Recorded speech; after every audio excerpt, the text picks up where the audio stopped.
बताइए, अभी तक विषय जहां तक पढ़े किसी को दिक्कत हो गई?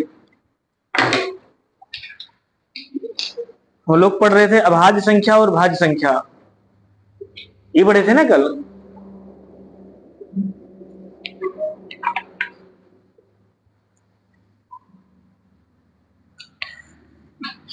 एक क्वेश्चन बताइए,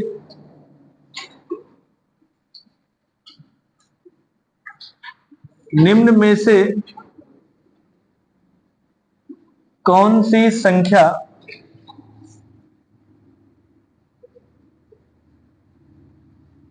अभाज्य है? पहला विकल्प है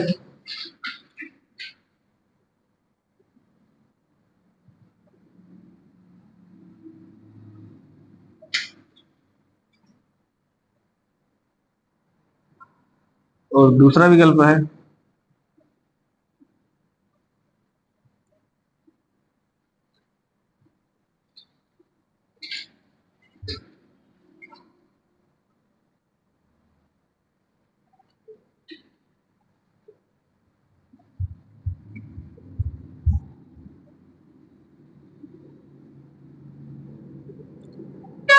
और चौथा विकल्प है इनमें से कोई नहीं।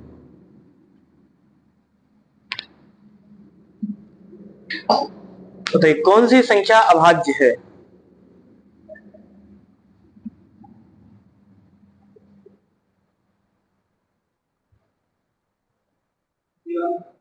सी, सी अभाज्य है।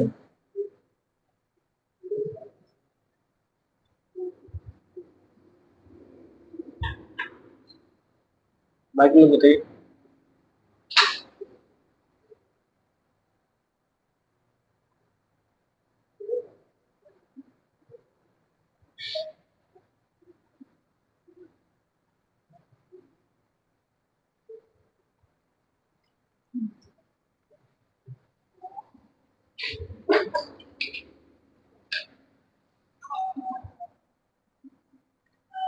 अभाज्य संख्या कौन सी है? जो संख्या सिर्फ स्वयं से विभाजित हो या एक से विभाजित हो, ये संख्या अभाज्य संख्या है। तो अगर इसको देखा जाए तो ये संख्या किससे कटेगा? 7 से कट जाएगा। हाँ, 7 से भाग कर देंगे, 7 त्रिक 21, 2 बचेगा, फिर से 7 त्रिक 21, ये कट जाएगा 7 से। ये संख्या सम लिखा है तो ये 2 से ही कट जाएगा। और ये संख्या अगर आप देखिए तो ये 13 से कट जाएगा, 13 चौका 52, 13 एकम 13। इसका मतलब इसमें से कोई भी संख्या अभाज्य नहीं है, तो ऑप्शन नंबर डी सही था, इनमें से कोई नहीं। ये सभी संख्याएं आपकी भाज्य हैं। समझ में आ गया ना?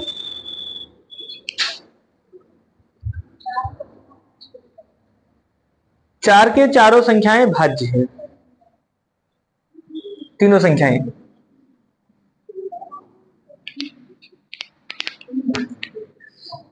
चलिए एक दूसरा बताइए,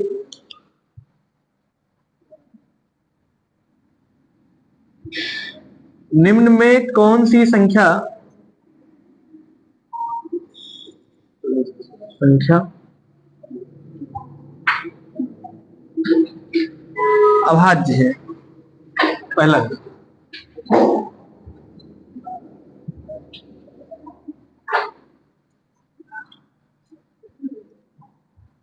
853,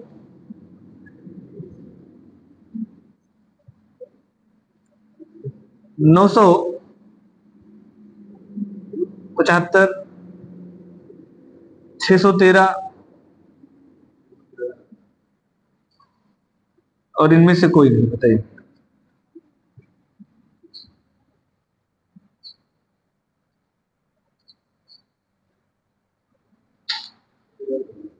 हाँ चलिए, ऑप्शन हम इसका अलग लिख देते हैं। पहला ऑप्शन है भैया केवल ए, दूसरा ऑप्शन है केवल ए तथा सी, और तीसरा ऑप्शन है ए बी तथा सी, और चौथा ऑप्शन है इनमें से कोई नहीं।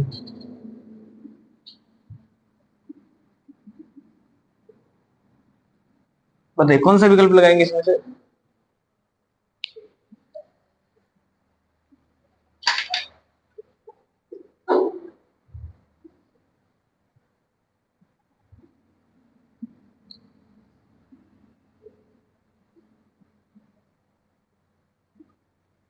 कौन सी संख्या भाज्य? 613। पहला किससे घटेगा? 885, 853 किससे घटेगा? देखिए हमने आपको चेक करने के लिए बताया था 885 अगर चेक करना है तो ये किसके स्क्वायर के करीब है? अगर आप इसका देखेंगे तो 30 तिहाई 90 लगभग ये 30 के स्क्वायर के करीब है ना। ये संख्या आपका 30 के स्क्वायर के करीब है ना। ये संख्या तो 5 से ही कट जाएगा तो ये तो भाज्य है। 613 को अगर आप देखिए तो 25 25 625 यानी ये संख्या 25 के स्क्वायर के करीब है। तो हमें सिर्फ ये चेक कर लेना है कि कौन सी संख्या 30 तक की स्क्वायर की अभाज्य संख्या है, वहां से कटना होगा तो कटेगा, नहीं तो नहीं कटेगा। तो अभाज्य संख्या 30 तक की कौन है? 2 3 5 7 11 13 17 19 23 21 अभाज्य नहीं है भैया, 21 भाज्य है। 7 तरीके 21 ना, 29। तो बस इसके आगे नहीं चेक करना है। तो देखिए ये दोनों संख्याएं अगर इसको आप देखिए तो ये 8 5 13 13 3 16 इसके अंकों का योग 16 आएगा, नहीं कटेगा ये। तो 2 से नहीं कटेगा, ये दोनों संख्याएं 3 से भी नहीं कटेगा, 5 से भी नहीं कटेगा, 7 से तो अगर 7 से चेक किया जाए तो 3 दूनी 6 घटा देंगे नहीं कटेगा, 7 से भी नहीं कटेगा। और यहां अगर चेक करें 7 3 दूनी 6 अगर घटा देंगे 55 आ जाएगा, 56 अगर 6 घटा देंगे तो ये आपका जाएगा 57 और 57 भी 7 से नहीं घटेगा, सही है। 11 से अगर देखा जाए तो 8 3 11 अंतर नहीं आएगा, 6 3 9 अंतर नहीं है, 11 से भी नहीं घटेगा। 13 से भी नहीं घटेगा। अगर यहां देखा जाए तो 13 हाँ 13 6 का 78, 7 बचेगा नहीं कटेगा और ये वाला भी नहीं कटेगा। ऐसे 17 से अगर आप देखेंगे तो 17 बचे 85, 3 बच जाएगा। ये 17 से 17 चौका 68 ज्यादा हो जाएगा, 17 51 10 बचेगा, 103 हो जाएगा। 103 17 के भाड़े में नहीं आएगा। ऐसे 19 से भी नहीं कटेगा, 23 से भी नहीं कटेगा और 29 से भी नहीं कटेगा। तो ए और सी दोनों संख्याएं आपकी अभाज्य हैं, तो विकल्प में लगाएंगे विकल्प नंबर बी, ए और सी दोनों अभाज्य।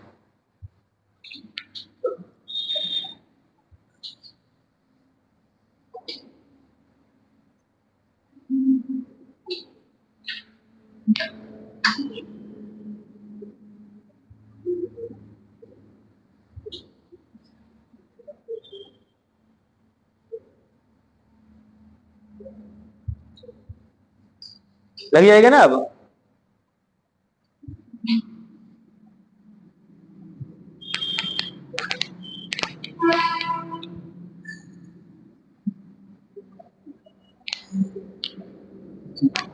आगे लिखे आप लोग कल से जहां से आगे पढ़ रहे थे, संख्या रेखा नंबर लाइन।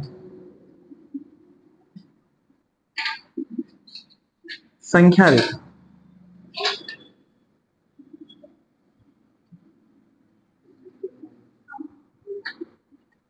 नंबर लाइन क्या होता है? तो संख्या रेखा क्या होता है? जो हम लोग मैथ में संख्याएं पढ़ते हैं माइनस अनंत से लेके प्लस अनंत तक की, जो जितने पूर्णांक हैं, पूर्णांक का मतलब जो पूरे पूरे अंक हैं, उन सभी को अगर एक रेखा पर प्रदर्शित कर दिया जाए तो उसको बोलते हैं संख्या रेखा। यानी हम ये कह रहे हैं कि अगर आप जो संख्या पढ़ते हैं माइनस इनफाइनाइट से लेके प्लस इनफाइनाइट तक की जितनी भी संख्या है, सही ना, शर्त क्या है? पूर्णांक होना चाहिए। पूर्णांक का मतलब दशमलव में ना हो। इन रेखाओं को अगर हम संख्या पर ऐसे एक लाइन पर प्रदर्शित कर दें तो इसको लिखते हैं संख्या रेखा। तो संख्या रेखा में सबसे बीच में क्या होता है? 0। 0 से दाहिनी तरफ अगर चलेंगे, इधर दाहिनी तरफ, तो मान बढ़ेगा, मान बढ़ेगा। और अगर इस 0 से बाईं तरफ चलेंगे तो मान घटेगा। हम ऐसे कह सकते हैं कि संख्या रेखा पर दाईं तरफ चलने पर, सीधे सीधे दाईं तरफ चलने पर मान बढ़ता है। अगर दाईं आप जा रहे कहीं से भी, अगर यहां से दाईं चलेंगे तो मान बढ़ेगा और कहीं भी खड़े हो अगर बाएं जाएंगे तो मान घटेगा। बाएं जाने से मान घटेगा और दाईं तरफ जाने से मान बढ़ता है। तो 0 से बड़ा लिखेंगे तो यहां आएगा। ऐसे संख्या रेखा पर समान खाने होते हैं, 1 2,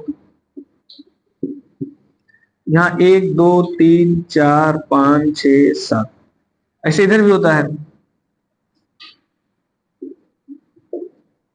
-1 -2 -3 -4 -5 -6। तो संख्या रेखा पर इधर ऐसे इनफाइनाइट तक, इधर भी इनफाइनाइट और इधर भी ऐसे इनफाइनाइट। तो संख्या रेखा पर माइनस अनंत से लेके प्लस अनंत तक की सभी संख्याएं क्या है भैया, पूर्णांक है। पूर्णांक भी कह सकते हैं इनको, समझ में आ गया ना।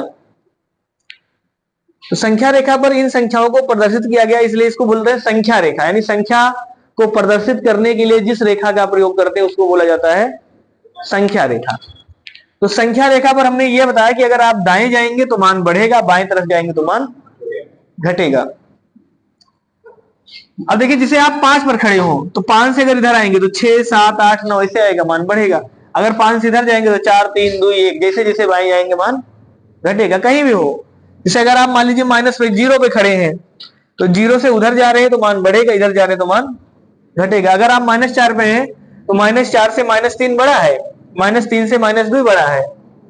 ना आदमी पूछता भी है कि -3 बड़ा है कि -2, तो -2 बड़ा है, -3 छोटा है। जिस संख्या के आगे माइनस लगा होगा तो अगर उसका आंकिक मान बड़ा है, इसका मतलब वो मान वास्तव में छोटा है।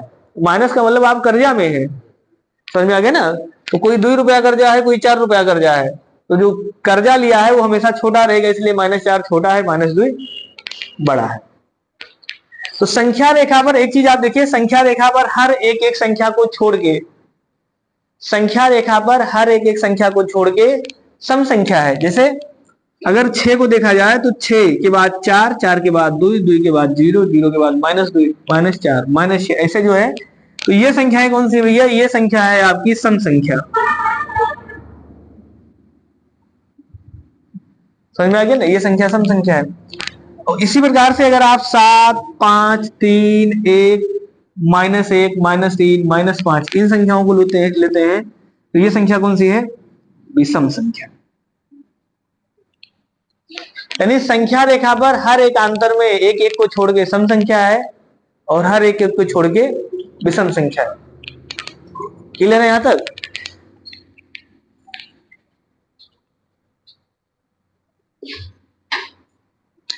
देखिए, दूसरा चीज हम ये भी कह सकते हैं, जो संख्या रेखा है इसमें कौन कौन सी संख्याएं हैं, तो इसमें सभी प्राकृतिक संख्या है, सभी यहां से यहां तक कौन सी संख्या है, ये आपकी प्राकृतिक संख्या है। प्राकृतिक संख्या ये तो है ना, यहां से यहां तक प्राकृतिक संख्या है। और ये कौन सी है, ये प्राकृतिक संख्याओं का ऋणात्मक मान है। प्राकृतिक संख्या का ऋणात्मक मान है, ये है ना, ऋणात्मक मान है। और शून्य का जो समूह है उसको बोलते हैं संख्या, मतलब उसको संख्या है पूर्णांक बोलते हैं। पूर्णांक क्या है, तो अगर हम पूर्णांक की बात करें तो पूर्णांक प्राकृतिक संख्याओं, सभी प्राकृतिक संख्या तथा सभी प्राकृतिक संख्या का ऋणात्मक मान, वह शून्य का समूह क्या कहलाता है, पूर्णांक कहलाता है। समझ में आ गया सबको। चलिए अब आप लिखिए सम संख्या, even number.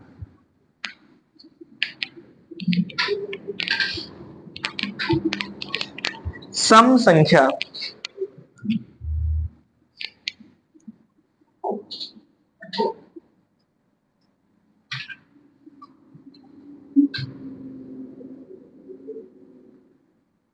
Even number.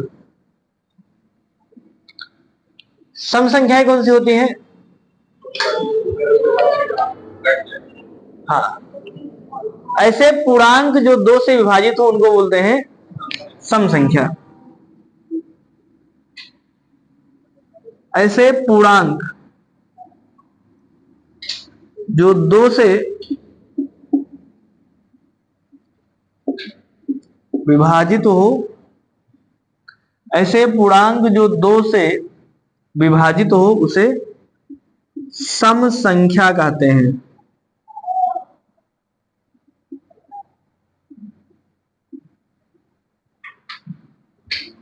Clear है? ऐसे पूर्णांक जो 2 से विभाजित हो उनको सम संख्या कहते हैं।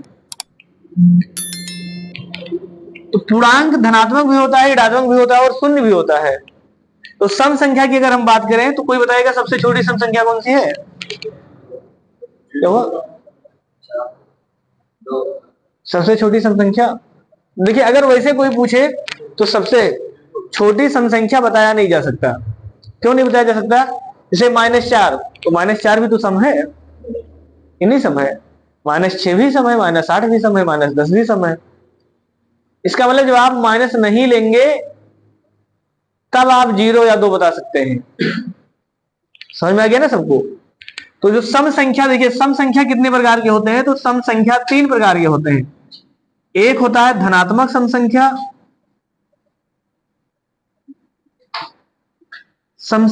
धनात्मक सम संख्या।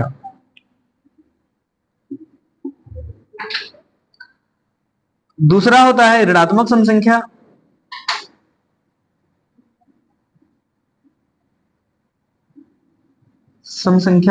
और तीसरा होता है उदासीन सम संख्या। उदासीन सम संख्या। धनात्मक सम संख्या कौन सी होगी? तो धनात्मक कहां से स्टार्ट होगा? 2, 4, 6, 8, 10, 12 ऐसे इनफाइनाइट तक। ऋणात्मक सम संख्या -2, -4, -6, -8, -10 इस प्रकार की जितनी संख्याएं हैं जिसके आगे माइनस लगा है और 2 से विभाजित हो, वो सब संख्याएं कौन सी है? ऋणात्मक सम संख्या है। उदासीन सम संख्या कौन सी है? 0।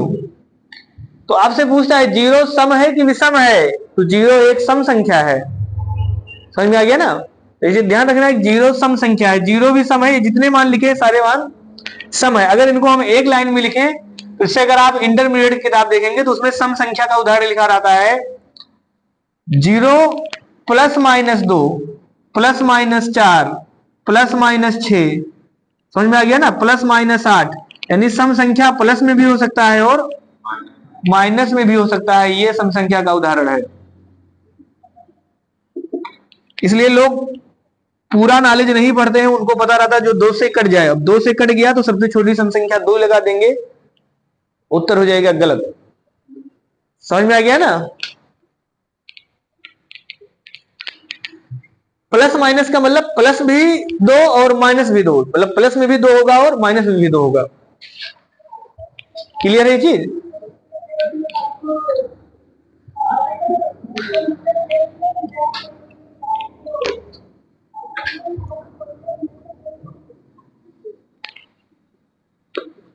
अब देखिए इसका जो सवाल आता है वो सवाल ऑप्शन पे डिपेंड करेगा क्या पूछा है। जैसे अगर आपसे पूछ ले सबसे छोटी, क्वेश्चन लिखिए सबसे छोटी, ज्यादातर बच्चे यही गलती करते हैं, सबसे छोटी धनात्मक सम संख्या है। ऑप्शन लिखा है ABCD। 0, 2, 4, -6 कौन सा लगाएंगे? सबसे छोटी धनात्मक सम संख्या कौन सी भैया इसमें से? क्या हुआ?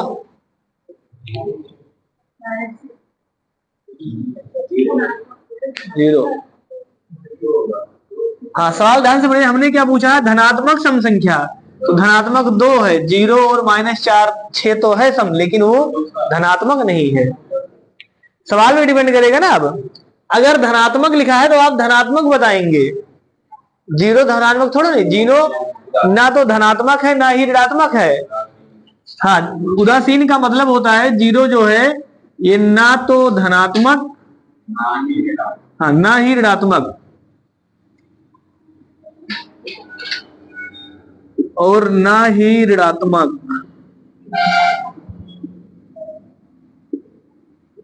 क्लियर है? जो 0 है ये ना तो धनात्मक है और ना ही ऋणात्मक है। ये आपका कैसा संख्या है? उदासीन।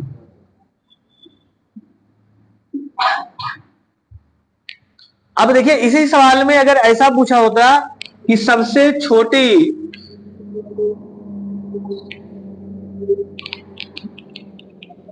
सबसे छोटी ऋणोत्तर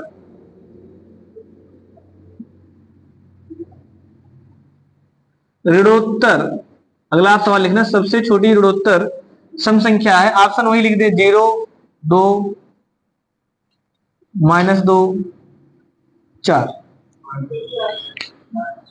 कौन से लगाएंगे अब? हाँ, अब देखिए -2 नहीं होगा भैया, ऋणोत्तर का। हाँ, -4। देखिए समझना, पहली बात पूरी बात सुनना। ऋणोत्तर का मतलब होता है ऋण को छोड़कर। आप लोगों ने ऋण को ही बता दिया, ऋण को छोड़कर बताना। ऋणोत्तर का मतलब होता है ऋण को छोड़कर, यानी ऋण वाला नहीं बताना है। तो सबसे छोटा कौन सा होगा? शून्य होगा। अब क्योंकि सम ये भी है, ये भी है, ये भी है, ये भी है, लेकिन हमने कहा ऋण वाला आप मत बताइए, ऋण को छोड़ के बताना है। ये भी -4 बोले थे, तो ये वाला भी आप छोड़ दीजिए। समझ में आ गया ना? चलो ये डैश हटा देते हैं। हमने बोला था 0, 2, -2 और -4। तो ऋण को छोड़ के बताना है। इसका अर्थ होता है, मतलब ये हिंदी में लिखा है, इसे होता ना कई शब्दों के लिए एक शब्द पढ़ते हैं ना, कई शब्दों के लिए एक शब्द हम लोग पढ़ते हैं। तो कई शब्दों के लिए एक शब्द का मतलब ये हो गया कि ऋणोत्तर का मतलब होता है ऋण को छोड़कर, यानी ऋण वाला शामिल नहीं करना है। आप लोगों ने गलती से ऋण वाला ही शामिल कर लिया। समझ में आ गया ना? तो कौन सा आएगा भैया इसका उत्तर? 0। दुई नहीं लगाएंगे, दुई धनात्मक पूछता तब लगाते, तो किसने कहा कि निम्न में से कौन सी सबसे छोटी है? तो 0 छोटा है ऋण वाले को छोड़ के। अगर यहां ऋणोत्तर ना लिखा होता तो सबसे छोटा लगाते -4। समझ में आ गया ना? ऐसे एक शब्द आता है शून्योत्तर। नहीं, अगर तो फिर -4, -4 सबसे छोटा है ना? कौन सा छोटा है इन दोनों में? कौन छोटा है? -4 छोटा है ना? -4 लगाएंगे। शून्योत्तर का मतलब इसी प्रकार से होता है, एग्जाम में लिखा रहेगा। आप जब किताब लगाएंगे, किताब में सवाल सॉल्व करेंगे, जो हमने पीडीएफ भेजा उसमें सवाल हो मिलेगा आपको। तो शून्योत्तर का मतलब होता है शून्य को छोड़कर। बताइए कोई दिक्कत है अगर? क्लियर है ना? -4 और -2 में कौन सा छोटा है? -4, इसलिए -4 लगाएंगे। अभी तो बोले ना, जिसका आंकिक मान बड़ा होगा, आगे ऋणात्मक लगा है, तो वो मान छोटा होगा। कोई दिक्कत है? तो अगर यहाँ शून्योत्तर लिखा है, इसका मतलब शून्य को छोड़कर। ऋणोत्तर का मतलब ऋण को छोड़कर। कहीं भी लिखा होगा ये, मतलब ये अनेक शब्दों का एक शब्द है। कोई भी आप सवाल लगा रहे हैं, जैसे आपने प्राकृतिक संख्या या कोई भी संख्या जोड़ रहे हैं, समझ में आ गया ना? लेकिन उसने कहा है कि शून्योत्तर, इसका मतलब शून्य को छोड़ के। ऋणोत्तर का मतलब ऋण को छोड़कर।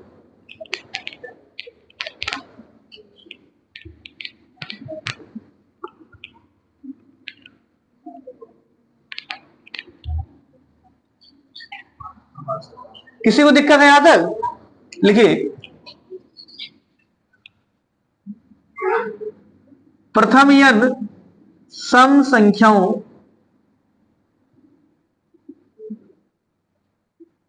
प्रथम यन सम संख्याओं का योगफल कितना होगा? तो प्रथम यन सम संख्याओं का मतलब प्रथम यन। अब प्रथम का मतलब कहां से स्टार्ट करेंगे भैया? 2 से, 0 से नहीं स्टार्ट करेंगे। समझ में आ गया ना? 2 से। प्रथम का मतलब 2 से, यानी 2 + 4 + 6 + 8 प्लस ऐसे कहां तक जोड़ना है? यन तक। कितने लोग इसका फार्मूला निकाल के बता सकते हैं? क्या ये समांतर श्रेणी में है ना? समांतर श्रेणी में। समांतर श्रेणी का आप सूत्र जानते हैं। समांतर से, हाँ, समांतर श्रेणी में अगर है तो समांतर श्रेणी का योग आप जानते हैं निकालना। योग बराबर होता है n/2 into 2a plus n-1 into d।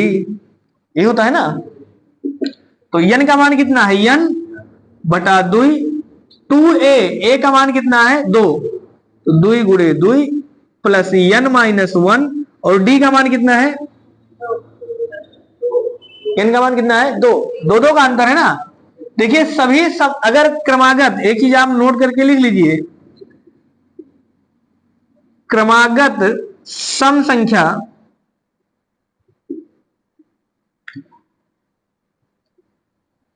क्रमागत सम संख्या के दो क्रमागत पद का अंतर सदैव कितना होता है? 2 होता है। अगर सम संख्या होगा तो क्रमागत पद का अंतर कितना आएगा भैया? 2 ही तो आएगा ना। अरे यहां कितने का अंतर है? 2 का। यहां भी कितने का अंतर है? 2 का। सब जगह कितने का अंतर है? 2 का। सभी सम संख्या में कितने कितने का अंतर होता है? 2 2 का अंतर होता है। तो डी का मान कितना लिखेंगे? 2 लिखेंगे। n का मान, इसको सॉल्व कर लीजिए तो n बाई 2, 2 दूनी 4 प्लस 2 का गुणा यहां करेंगे हो जाएगा 2n माइनस 2। 4 में से 2 घटाएंगे 2 बचेगा तो ये हो गया n बाई 2, 2n और 4 में से 2 जाएगा 2। अब आप देखना यहां 2 से ये 2 कॉमन लेके काट सकते हैं, कट जाएगा ना ये 2। तो कॉमन लेके अगर ये 2 कट गया तो बचेगा कितना? n इंटू n प्लस 1, ये आएगा। इसका मतलब रेडीमेड फार्मूला क्या बन गया? प्रथम n सम संख्याओं का योगफल होता है n इंटू n प्लस 1। तो ये आपको रट लेना है अगर एग्जाम में थोड़ा जल्दी लगाना है तो। देखिए अब हमने डायरेक्ट इसलिए नहीं लिखा है क्योंकि हमारा उद्देश्य है कि आप सीखिए, समझ में आना क्या? बाकी हम डायरेक्ट लिख सकते थे कि प्रथम n सम संख्याओं का योगफल n इंटू n प्लस 1 होगा।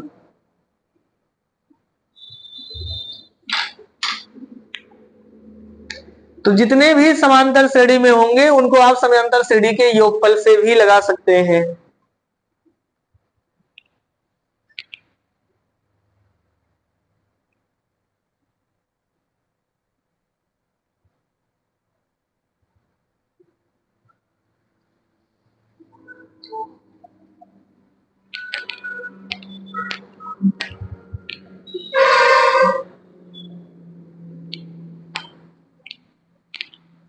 बताइए कहीं कोई दिक्कत हो अगर?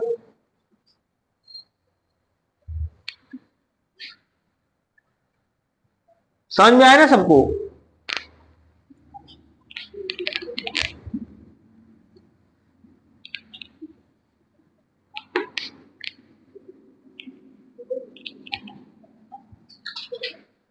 चलिए क्वेश्चन लिखिए।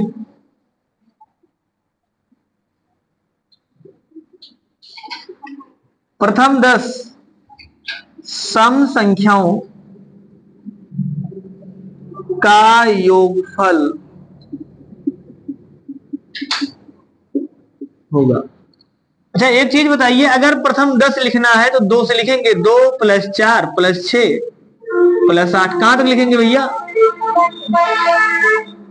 प्रथम 10 सम संख्या कहां तक जाएगी? 20 तक जाएगा ना। 10 लिखना है, ऐसे 2 4 6 8 10 लिखेंगे तो पांचवी संख्या होगा। अगर आप 10 तक खाली लिखेंगे 1 2 3 4 5 पांचवी संख्या हुआ ना। इसका मतलब चाहे ऐसे सवाल लिखा हो और चाहे इसको 20 तक जुड़वा दे, बात एक है। मतलब ये चीज ध्यान रखना है कि प्रथम 10 का मतलब होता है 2 से लेके 20 तक की सम संख्या। तो n का मान कितना है इसमें? 20 नहीं लिखेंगे, n का मान ये है 10। पद कितने हैं? n क्या है? पद की संख्या है, पद की संख्या। ये चीज ध्यान रखना। कुल कितने पद हैं? 10 है ना। 10 लिख देंगे। n का मान 10 गुणे 10 में 1 जोड़ देंगे 11, 11 धामा 110। बस यही होगा।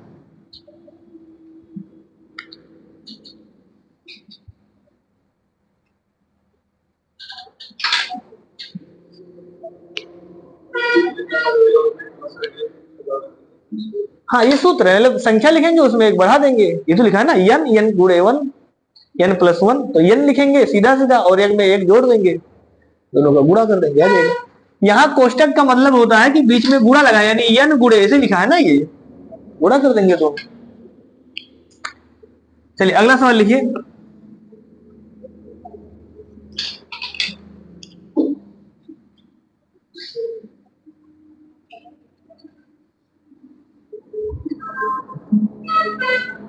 देखिए प्रथम 20 सम संख्याओं का योगफल,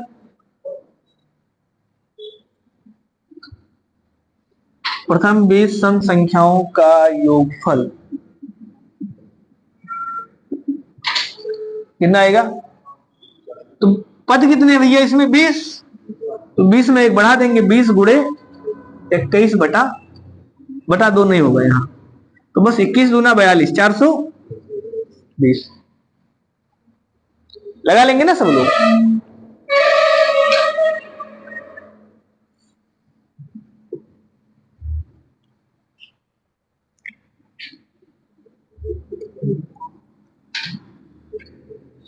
दस का स्क्वायर, या ऐसे नहीं आप लिखना, 2 + 4 + 6 + 8 प्लस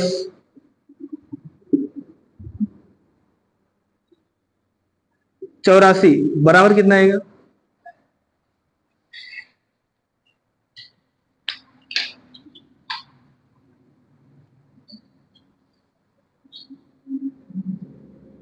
तो सबसे पहले क्या निकालेंगे? पद। कितने पद होंगे इसमें? पद बता सकते हैं? क्या संख्या होगा कुल? 44, 42 होगा। 42 संख्या होगा ना भाई, दो दो के अंतर पे संख्या लिखा तो 42 संख्या होगा। ये क्लियर है? तो संख्या कितना होगा यानी पद कितना होंगे? n बराबर होगा 42। अब सूत्र लगा देंगे, 42 गुणे 43, बस गुणा कर लेना। कितना? 1806 आ जाएगा। यानी आपको गलती से 84 गुणे 85 नहीं करना है, ये संख्या नहीं लिखना है, पद लिखना है, कुल कितनी संख्याएं हैं, ये चीज ध्यान रखना। समझ में आ गया ना? नहीं तो पता चला कि जैसे इसमें 84 तक लिखा था, आपने गलती से 84 गुणे 85 गुणा कर दिया, फिर गलत हो जाएगा।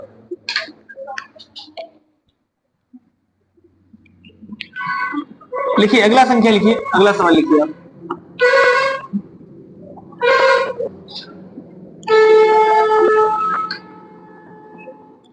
देखिए 10 + 12 + 14 + 16 + 30 बराबर कितना आएगा? इसका मान कितना होगा? 10 + 12 + 14 + 16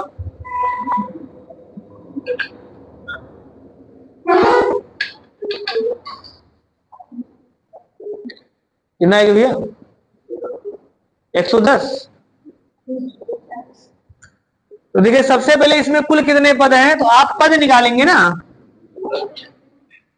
क्या हुआ? 210। तो देखिए अगर ये कहां से लिखा होता, अगर ये 2 से लिखा होता, 2 + 4 + 6 + 8, अगर 2 से लिखा होता 30 तक तो क्या पद हो जाता? 15 हो जाता। लेकिन हमसे 2 से 30 तक नहीं जुड़ाया, हमसे कहां से जुड़ाया है? 10 से। इसका मतलब इसमें से हम माइनस कर दे, 2 + 8 सॉरी 2 + 4 + 6 + 8, इसको माइनस कर दे, जो ज्यादा जोड़ेंगे माइनस कर लेंगे। तो इसमें कुल कितने पद हैं? 15। तो 15 गुणे 16, इसका गुणा कर लेंगे लेकिन माइनस ये कर देंगे, तो 6 4 10 और 8 2 10, 20 माइनस कर देना। तो 16 पंचे 80 के शून्य हासिल 8, 16 एकम 16 8 24, 240। 240 में से 20 घटा देंगे, कितना जाएगा? 220। ये उत्तर सही है। कोई दिक्कत है बताइए? जैसे हमने आपसे कहा 10 से जोड़िए, तो आपका जो फार्मूला है वो कहां से जोड़ेगा? वो 2 से जोड़ेगा। जो सूत्र लिखा था वो प्रथम से जोड़ेगा, मतलब 2 से जोड़ता है। उस ये वाला जो फार्मूला भी पढ़े थे आप, ये n × n + 1, ये बीच की संख्याओं को खाली नहीं जोड़ता, मतलब ये जब भी गिनेगा तो इसका नियम है पहले से ही गिनेगा, बीच से गिनना नहीं जानता ये। समझ में आ गया ना?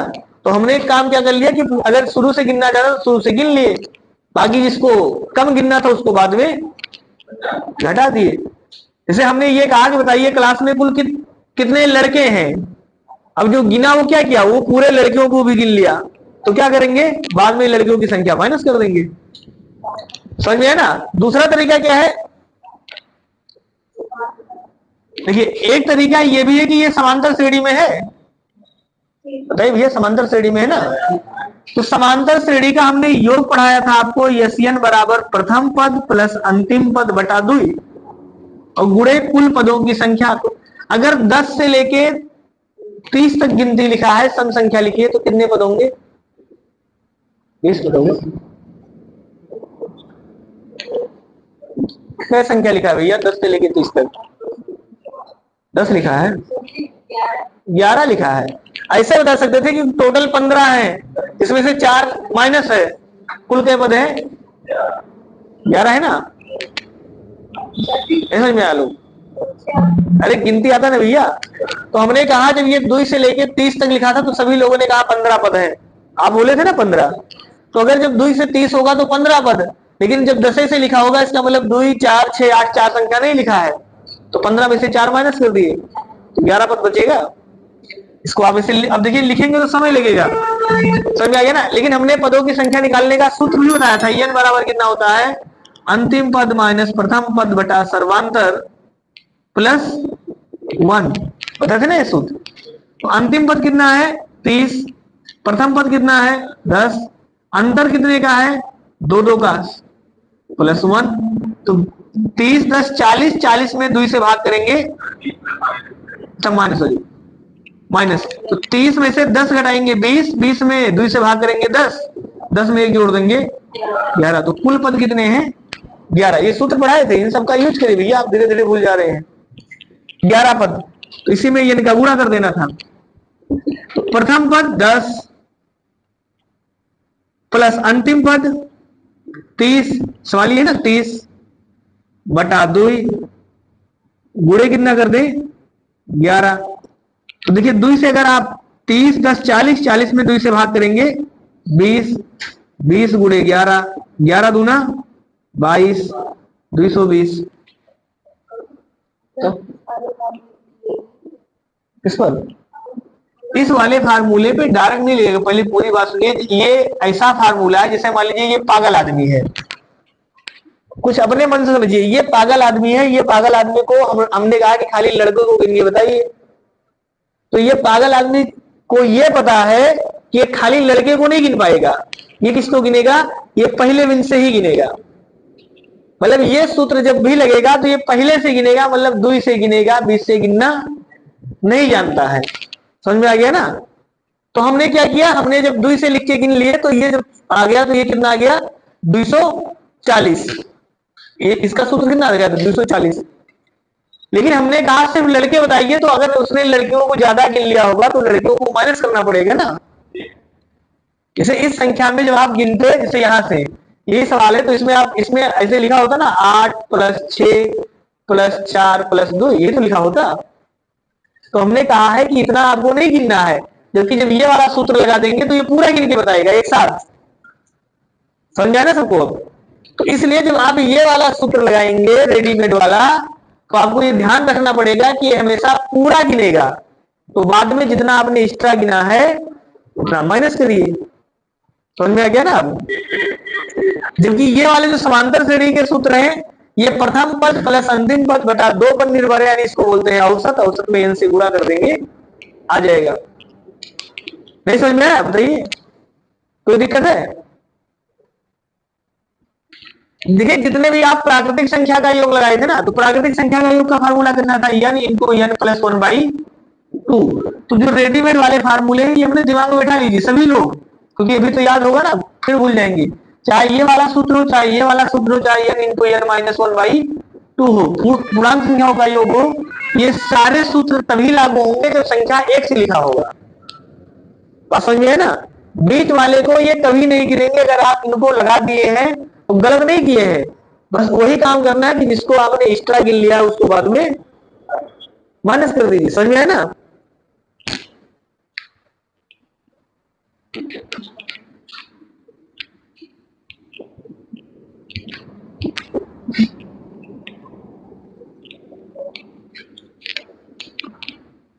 चलिए अगला लिखिए।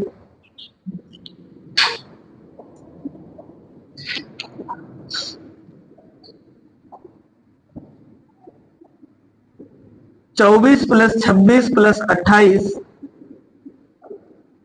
प्लस 42, योग कितना आएगा?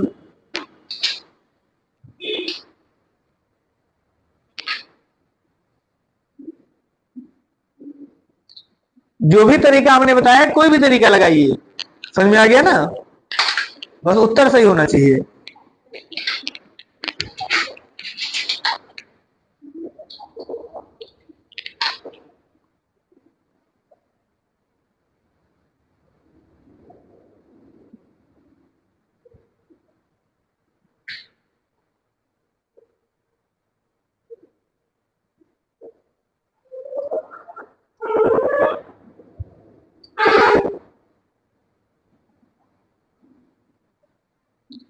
सबसे पहले क्या निकालेंगे, देखिए आपको अगर इस टाइप से योग निकालना है तो आप समांतर श्रेणी से लगाइए।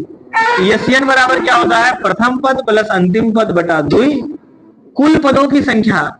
तो पदों की संख्या आपको निकालना आना चाहिए। तो पदों की संख्या अगर निकालना है, पद की संख्या कितनी है, तो कितने पद हैं, तो सबसे पहले लिखेंगे अंतिम पद यल माइनस ए बटा 2 गुणे, सॉरी ए माइनस यल या यल माइनस ए बटा डी प्लस 1। तो यल का मान कितना है, अंतिम पद 42 माइनस 24 बटा 2 और इसमें क्या करेंगे 1 प्लस, तो 2 से अगर इसको काट देंगे आ जाएगा 21 और ये आ जाएगा 12।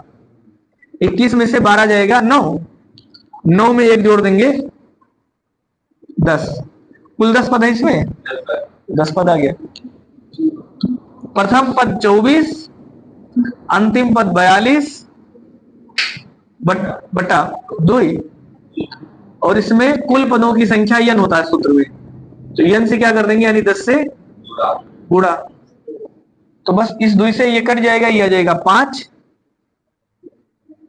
और यहां अगर आप देखिए तो इसको मत काटिए, आप इधर ही काट सकते थे 10 रहने, 2 से काट देंगे आ जाएगा 12 और ये आ जाएगा 21, 12 और 21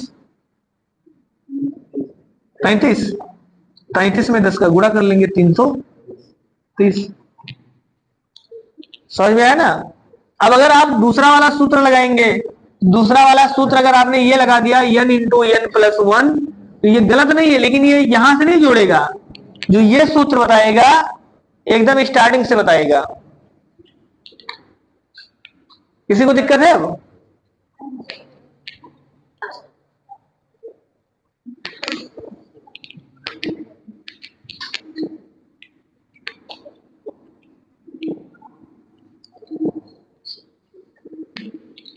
चलिए अगला लिखिए विषम संख्या।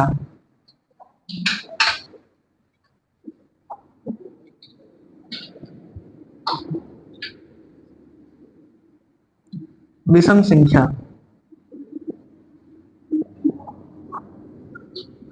ऑड नंबर, विषम संख्या ऑड नंबर,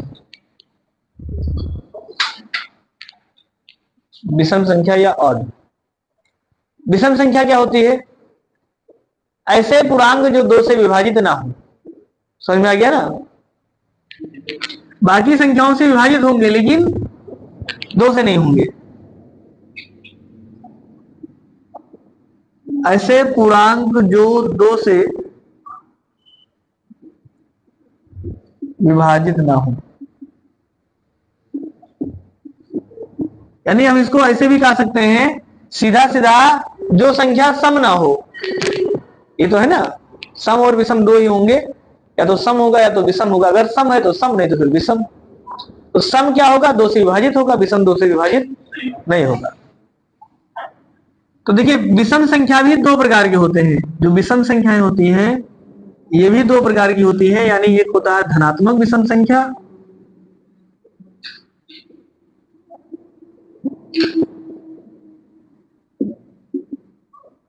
और दूसरा होता है ऋणात्मक विषम संख्या।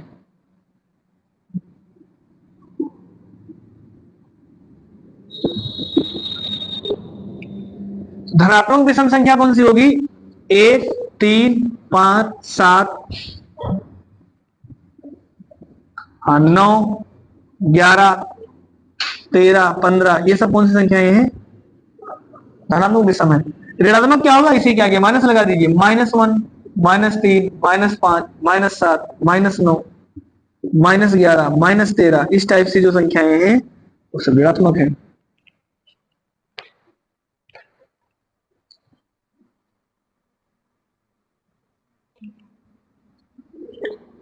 तो अगर इसका उदाहरण हम लोग एक लाइन में लिखे तो उदाहरण कैसे लिखेंगे, उदाहरण का मतलब इसका हो गया +-1 +-3 +-5 +-7, इस टाइप से इसका उदाहरण लिखा जाएगा।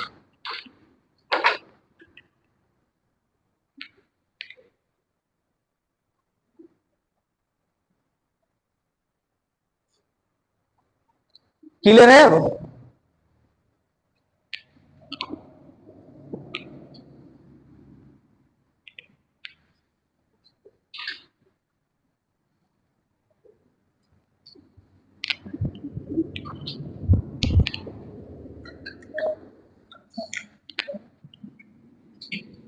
क्वेश्चन लिखे निम्न में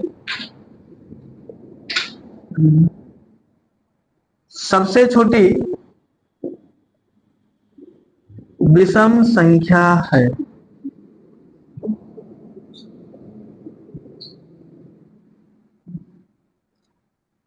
शून्य, एक, दो, तीन। कौन सा इसमें? एक है, शून्य नहीं है भैया। शून्य और दो ये तो सम संख्या है, ये सम संख्या है ना। एक और तीन विषम संख्या है। फिर हमने सबसे छोटा पूछा, तो सबसे छोटा कौन सा है? एक है।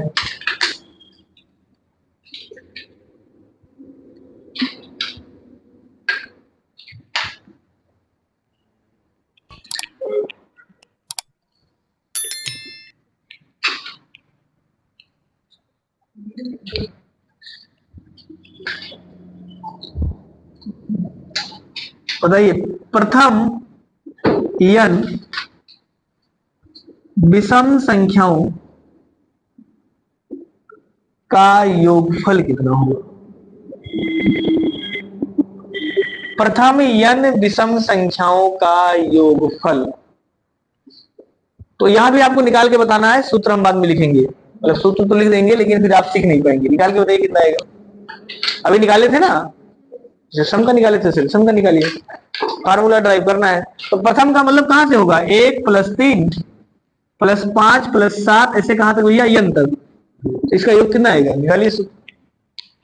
समांतर श्रेणी लगाएंगे, समांतर श्रेणी का योग n/2 × 2a + n - 1 × d।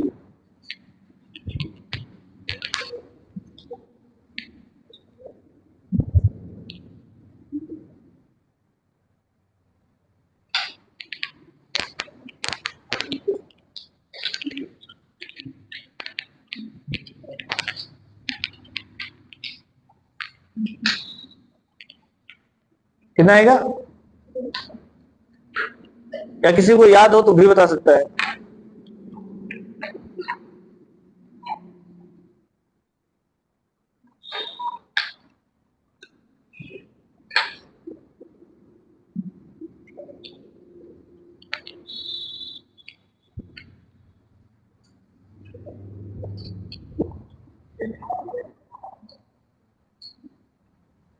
n × n। हाँ बोल, यह है कितना? वही तो बोल रहे ना, n × n मतलब n स्क्वायर, ये बता रहे हैं ना।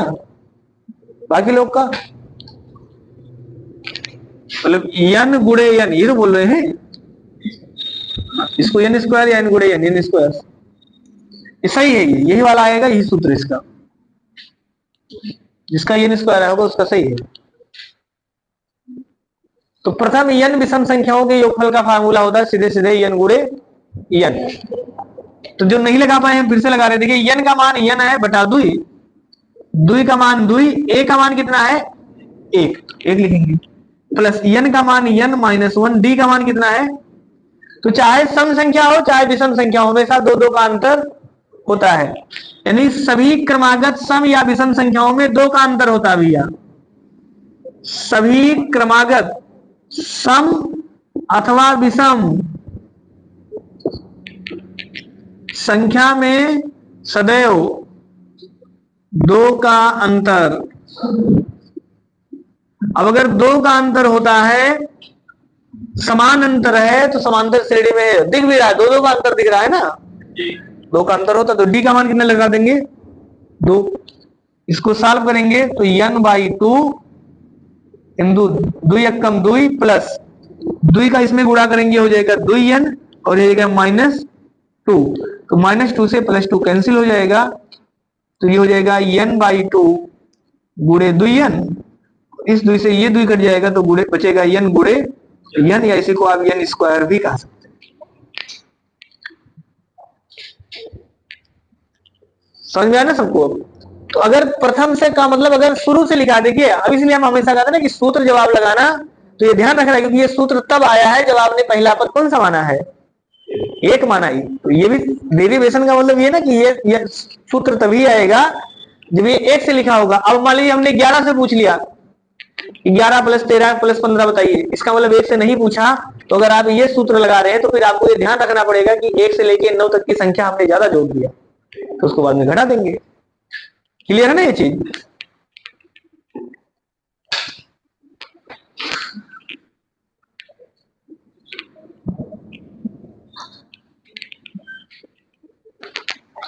चलिए क्वेश्चन है, प्रथम 20 विषम संख्याओं का योगफल होगा। प्रथम 20 विषम संख्याओं का योगफल कितना होगा? आपका ऑप्शन है 400, 420, 300 और 340। कौन सा आएगा? 400 लगा लेंगे ना। तो प्रथम 20 अगर पूछा तो सीधे से सूत्र क्या है? 20 का स्क्वायर। तो 20 का स्क्वायर का मतलब 20 गुणे 20 बराबर 400। समझ में आ गया ना? 20 गुणे 20 बराबर 400 लगा लेंगे। देखिए अगर विषम पूछा है, कोई भी संख्या पूछा, अगर आपको फार्मूला याद है तो बहुत आसान है ना। और इसके बाद एक दो फार्मूला आपको और याद करना है, उसके बाद पूरे अंकगणित में फार्मूला फिर याद नहीं करना पड़ेगा। बहुत बेसिक बेसिक फार्मूले ऐसे तो है ना। फार्मूला हमने आपको कहीं नहीं याद कराना है, बस इसे कहीं कहीं जो आपने कक्षा 3-4 में पढ़ा होगा कि औसत बराबर कुल संख्याओं का योग बटा संख्या, उसी से पूरा औसत लग जाएगा। नया फार्मूला नहीं पढ़ना है। अगर आपको चीजें समझ में आ रही है, क्योंकि यहाँ योग निकालना है इसलिए यहाँ पर फार्मूला लगाएंगे तो जल्दी हो जाएगा। प्रथम 20 विषम संख्याओं का योगफल आ गया। अगला बताइए, प्रथम 15 विषम संख्याओं का योगफल। हाँ 225 आ जाएगा। तो प्रथम n विषम संख्याओं का योगफल का फार्मूला होता है n स्क्वायर। तो n का मान है 15, 15 गुणे 15 कितना जाएगा? 225। कोई दिक्कत है? हाँ मतलब अगर यही सवाल लिखा होगा तो कर देंगे।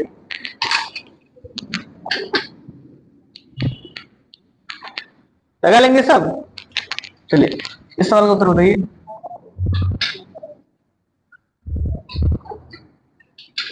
इक्कीस तक की सभी विषम संख्याओं का योगफल होगा।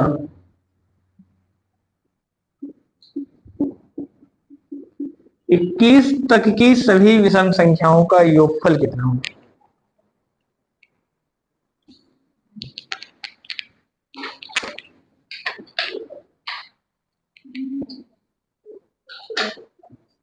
कितना?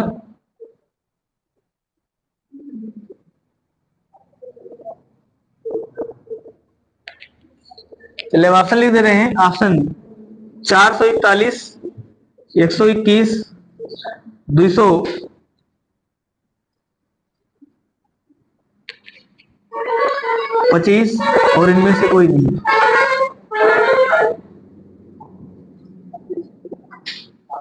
कितना आएगा? कितना आएगा भैया पीछे? दूसरा आप लोगों का पीछे वाले बताइए, सबसे पीछे वाले 441। सवाल ढंग से पढ़िए। देखिए इस बार क्या लिखा है, इस बार 21 पद नहीं लिखा है, हमने लिखा है 21 तक की। 21 तक का मतलब जब आप गिनती लिखेंगे तो 1 + 3 + 5 + 7 + 11 + 9 + 11 + 13 + 15 + 17 + 19 प्लस, तो पद कितने हो गए भैया? पद है 1 2 3 4 5 6 7 8 9 10 11। इसका मतलब इस सवाल अगर ऐसे लिखा होता कि प्रथम 11 पदों का योगफल, प्रथम 11 पदों का योगफल होगा, तब आप इस सवाल को ऐसे लगाते ना कि 11 का स्क्वायर। इस सवाल को थोड़ा सा घुमा दिया गया, इसलिए रटिए मत कि खाली संख्या का स्क्वायर कर देना 11 के रहें 121। समझ में आ गया ना? 21 गुणे 21 बराबर 441 उत्तर आ जाएगा। गलत। उसने कहा है 21 तक लिखना है। 21 तक का मतलब 1 से लेके 21 तक संख्या कितनी होगी? 11। सही ना? तो यन का मान कितना आएगा? 11।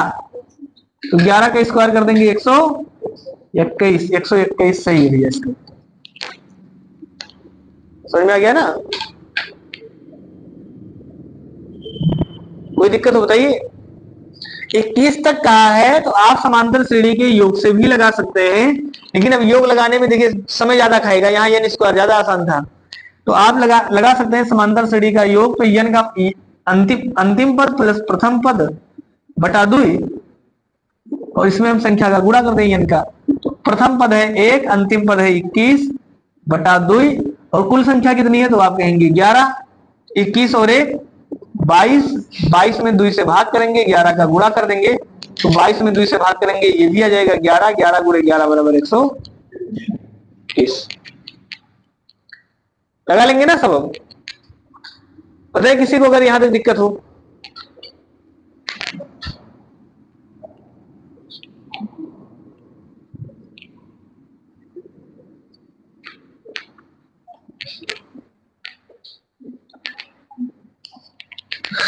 चलिए आगे हम लोग कल पढ़ेंगे। समझ में आया ना सबको?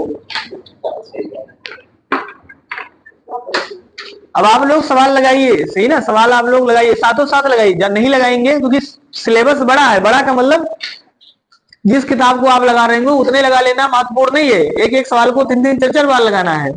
स्पीड भी तो बनाना है ना। जैसे हम हमेशा कहते हैं क्लास में कि दौड़ना तो जानते हैं, लेकिन अगर तेज दौड़ना है तो आपको प्रैक्टिस करना पड़ेगा।